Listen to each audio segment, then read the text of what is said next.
Thank you, mate. You're welcome. Wow, that is delicious.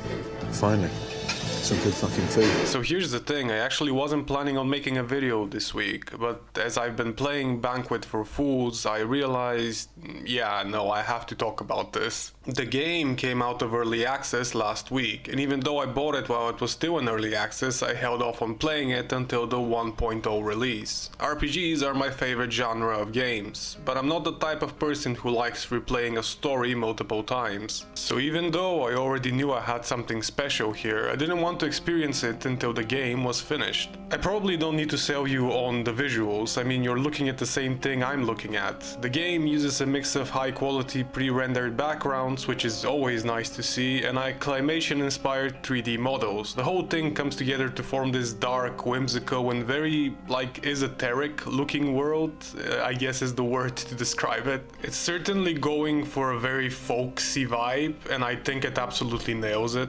Apparently it reminds a lot of people of the 1982 movie The Dark Crystal, but I've never actually watched it, so I can't really comment on that. After playing this though, I might have to.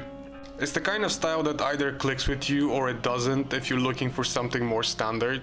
But vibes alone does not a good RPG make. One of the main things that will divide the players is the combat. The game advertises itself as a party-based beat-em-up with paws, but honestly, that description is a little bit generous. I wasn't a big fan of it at first. I guess it's supposed to feel more action combat-y, but the only real difference between this and standard turn-based combat is that you have to run around while waiting for your action bar to fill before you can hit something again. You can switch between which party member you control in combat, but that means relying on AI for the rest, and it can get pretty messy at times. There's a defense option you can press at the right time to avoid damage. I'm terrible at using it, but I like that it's there. It gives you something to do while waiting for your actions to refill. I think I'm starting to get the hang of it, but it's still too early to say.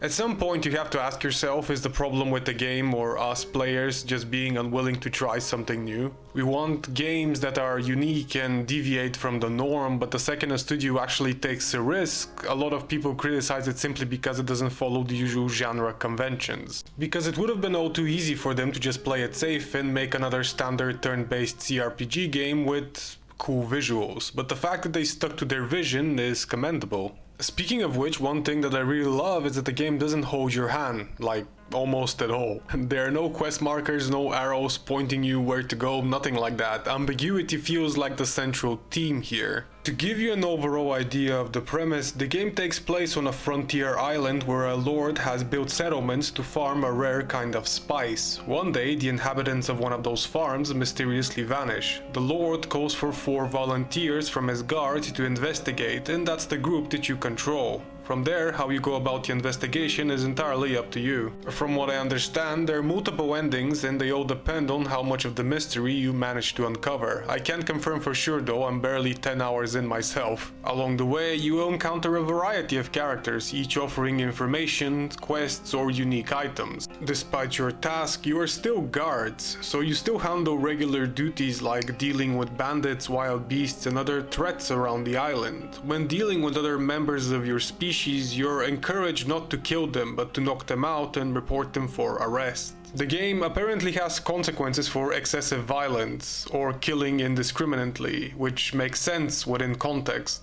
The game overall has a very old school design philosophy. Some people might find that frustrating, but for me, actually having to use my brain while playing an RPG game is a breath of fresh air. Not only are the solutions to quests not spelled out for you, but you don't even have a quest log, meaning you better start paying attention to what people are saying or learn to take notes. You know, how we used to do.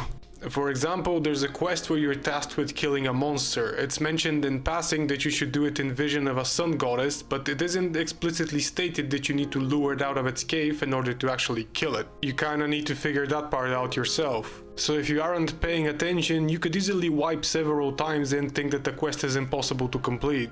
Small details like that are what help flesh out the world. In a standard big studio RPG, you'd probably have a tab next to the monster's name showing its exact weaknesses and the quest log telling you what you need to do.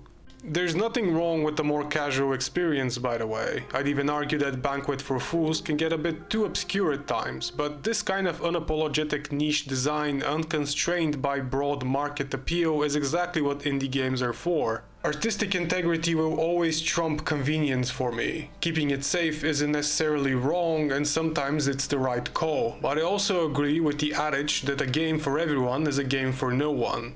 Developers put a significant amount of time into their projects. Many indie developers are artists first and game developers second. Not everyone is content with putting out lukewarm products just to guarantee sales, and I sympathize with that mindset. All of this to say, it's okay to step out of your comfort zone once in a while. If you want that feeling of discovering a game for the first time, playing the same kind of game with just a different coat of paint probably won't give it to you. Those of us who have played games for a significant portion of our lives have forgotten that it's okay to be confused. It's okay to be lost and unsure of where to go next. Take it step by step and you'll end up glad you took the plunge, or maybe not, but at the very least you would have had a new experience. Anyway, that's all I've got. Buy Banquet for Fools, support the devs, it deserves a lot more eyes on it. We'll be back to our regularly scheduled Warcraft related content after this. I've got a few videos planned for next week, probably, I don't know. And yeah, subscribe if you want, I guess, or don't if you don't. Share your opinions on Banquet for Fools. Maybe you have an entirely different opinion to my own, and that's completely fine. I've always said in these videos, especially where they're more like a critique or any sort of like review of a game, I like it to be more of a discussion. I'm not like some arbitrator of what a game is supposed to be or anything like that. I like having a dialogue. I like having I like exchanging opinions. So, you know, yeah, do that if you like. Thanks for watching, and bye.